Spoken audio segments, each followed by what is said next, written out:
Kerala Vasthralayam, Pattambi road, Kunnamkulam. Guruvayur road near royal hospital, Kunnamkulam. വടക്കാഞ്ചേരിയിൽ autorickshaw മറിഞ്ഞ് ഡ്രൈവർക്ക് ദാരുണാന്ത്യം. കരിമത്ര അട്ടിപ്പറമ്പ് സ്വദേശി വള്ളത്തൂരാൻ വീട്ടിൽ ബെന്നിയാണ് മരിച്ചത്. ഞായറാഴ്ച രാവിലെ കുടുംബത്തോടൊപ്പം യാത്ര ചെയ്യുന്നതിനിടെ ഓട്ടോറിക്ഷ നിയന്ത്രണം വിട്ട് മറിയുകയായിരുന്നു. ഭാര്യയും മക്കളും പരിക്കേൽക്കാതെ അത്ഭുതകരമായി രക്ഷപ്പെട്ടു. ഞായറാഴ്ച രാവിലെ 7:45 വടക്കാഞ്ചേരി മങ്കര ലക്ഷം വീട് പരിസരത്ത് വെച്ചാണ് അപകടം നടന്നത്. കരിമത്ര അട്ടിപ്പറമ്പ് വെള്ളത്തൂരാൻ വീട്ടിൽ 55 വയസ്സുള്ള VA ബെന്നിയാണ് അപകടത്തിൽ മരിച്ചത്. കുടുംബത്തോടൊപ്പം യാത്ര ചെയ്യവേ മറ്റൊരു വാഹനത്തിന് സൈഡ് കൊടുക്കുന്നതിനിടെ ഓട്ടോറിക്ഷ പോസ്റ്റിൽ തട്ടി നിയന്ത്രണം വിട്ട് മറിയുകയായിരുന്നു.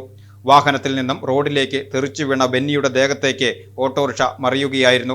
വാഹനത്തിലുണ്ടായിരുന്ന ഭാര്യ ജിബി, മക്കളായ ബെനിറ്റ, ബിയോൺ എന്നിവർ പരിക്കേൽക്കാതെ രക്ഷപ്പെട്ടു. അപകടം നടന്ന ഉടൻ തന്നെ നാട്ടുകാർ ചേർന്ന് ബെന്നിയെ ഓട്ടുപാറ ജില്ലാ ആശുപത്രിയിൽ എത്തിച്ചുവെങ്കിലും ജീവൻ രക്ഷിക്കാനായില്ല.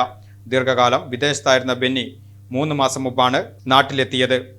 അവധിക്ക് നാട്ടിലെത്തിയ സമയത്ത് കരിമുത്ര സ്റ്റാൻഡിൽ ഓട്ടോ സർവീസ് നടത്തിവരികയായിരുന്നു. വടക്കാഞ്ചേരി പോലീസ് സ്ഥലത്തെത്തി ഇൻക്വസ്റ്റ് നടപടികൾ പൂർത്തിയാക്കി മൃതദേഹം പോസ്റ്റ്മോർട്ടത്തിനായി തൃശൂർ മെഡിക്കൽ കോളേജ് മോർച്ചറിയിലേക്ക് മാറ്റി.